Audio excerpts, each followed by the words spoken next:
presenting the kingdom of Miniave. Miniave, ang lupang aking kinamulatan at kinagisnan, na nooy inabutan kong patuloy na nahihirapan sa pagbangon mula sa hagupit ng kalikasan. Kahit wala na si Mitena, nakatayo pa rin ang muog na kanyang itinayo.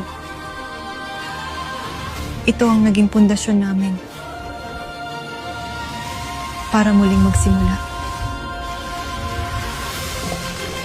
Unti-unti namin itong pinalawak at tinayuan ng mas marami pang mga gusali upang muling bumangon.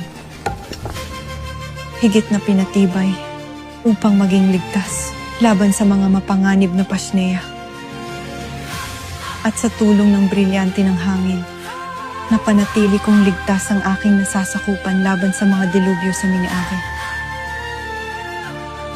At sa wakas, nagkaroon ng mga ngiti ang lupang minsang nabalot ng takot at inakalang isinumpa. Real